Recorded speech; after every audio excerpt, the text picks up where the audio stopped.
Praise the lord. దేవుడు మనల్ని ప్రేమించి మనకు మరొక దినాన్ని అనుగ్రహిస్తూ వచ్చారు. అందును బట్టి దేవునికి స్తోత్రం. ఈ ఉదయకాలము దేవుని వాగ్దానం, న్యాయాధిపతుల గ్రంథము 6వ అధ్యాయము 14వ వచనం, బలము తెచ్చుకొని వెళ్ళుము. సో దేవుడు మనల్ని ప్రేమించి దినమంతటి కొరకై ఈ శ్రేష్టమైన వాగ్దానాన్ని మనకు అనుగ్రహిస్తూ వచ్చారు. బలము తెచ్చుకొని వెళ్ళు అంటే ఇక్కడ మనము గిద్యోను గురించి ఈ మాటలు రాయబడుతూ వచ్చాయి. దేవుడు చెప్తూ వచ్చాడు అనమాట, మిద్యానీయుల చేతుల నుంచి నువ్వు వారిని విడిపించాలి అని చెప్తూ వచ్చినప్పుడు దేవుడు మాట్లాడినటువంటి మాటలు అనమాట, నువ్వు బలము తెచ్చుకొని వెళ్ళు అని. సో అక్కడ గిద్యోను దేవుని దగ్గర తను తగ్గించుకొని నేనే పాటి వాడిని అని చెప్పేసి అక్కడ అంటూ ఉన్నాడు. ఇక ముందు మాటల్లో మనం గమనించినట్లయితే దేవుణ్ణే క్వశ్చన్ చేసినట్టుగా మనం దేవుని యొక్క వాక్యంలో చదవగలం. దేవుడు మాకు తోడై ఉండిన ఎడల ఇదంతయు మాకేలా సంభవించను అని అక్కడ అంటే మా పితరులు మాకు వివరించిన ఆయన అద్భుత కార్యములన్నీ కూడా ఏమాయను, యెహోవా మమ్మల్ని విడిచిపెట్టి మిద్యానీయుల చేతికి మమ్మల్ని అప్పగించినని అతనితో చెప్పాను. అంతటా యెహోవా అతని తట్టు తిరిగి బలము తెచ్చుకొని వెళ్ళి మిద్యానీయుల చేతిలో నుండి ఇశ్రాయేలును రక్షింపుము అని చెప్తూ వచ్చాడు అనమాట. సో ఆ మాట చెప్పగానే వెంటనే సో మనం కింద వచనాలు చదివినట్లయితే గిద్యోను అంటూ వచ్చాడు అనమాట, చాలా తను తగ్గించుకుంటూ వచ్చాడు దేవుని సన్నిధిలో. సో తను ఒక చిన్న సూచక క్రియ కూడా అడిగినట్లుగా మనం దేవుని యొక్క వాక్యంలో చదవగలం. అంటే అన్ని విషయాల్లో కూడా దేవుడు ఎంత గొప్పవాడో తన ద్వారా మహింపరుచుకుంటూ వచ్చాడు అనమాట. మనం కూడా కొన్నిసార్లు గిద్యోను లాగానే దేవుని యొక్క కార్యాలు అనేకంలో చూసినప్పటికీ దేవుని ప్రశ్నించే వారంగా మనం ఉంటాం. ఉదయకాలం నీకున్న పరిస్థితులను బట్టి నువ్వు బలహీనుడివై ఉండవచ్చు, సో బలం లేని వారిగా ఉండవచ్చు. ఉదయకాలం నీకున్న పరిస్థితులను బట్టి నువ్వు కృంగిపోతూ ఉండవచ్చు. అయితే దేవుని జ్ఞాపకం చేస్తున్నాడు, బలము తెచ్చుకొని వెళ్ళు అని.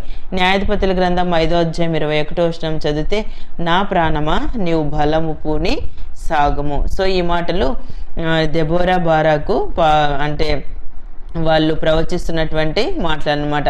ఎప్పుడైతే మనము అంటే అక్కడ సిసెరాను సో ఒక స్త్రీ చేతికి దేవుడు అప్పగించిన తర్వాత వారి జీవితంలో వారు పొందిన విజయమును బట్టి సో ఈ పాటలు పాడుతూ వచ్చారనమాట. నా ప్రాణమా నీవు బలము పూని సాగుము. సో అంటే శత్రువుల చేతిలో ఉండి దేవుడు తప్పించాడు. నక్షత్రముల ఆకాశం నుండి యుద్ధం చేస్తూ వచ్చాయి. నక్షత్రములు తమ మార్గములలో నుండి సిసెరాతో యుద్ధం చేశాను. అంటే దేవుడు శత్రువులను ఏ విధంగా సో పక్కకు తొలగిస్తాడో మనం దేవుని యొక్క వాక్యంలోనే చదవగలం.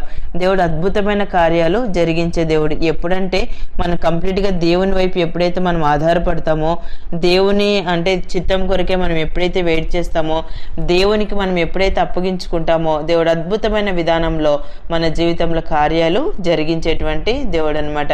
ఈ ఉదయకాలము సో దెబోరా బారాకు జీవితంలో అద్భుతములు జరిగించిన దేవుడు, గిద్యోను జీవితంలో అద్భుతములు జరిగించినటువంటి దేవుడు ఉదయకాలము మనతో కూడా ఆయన జరిగించే దేవుడు.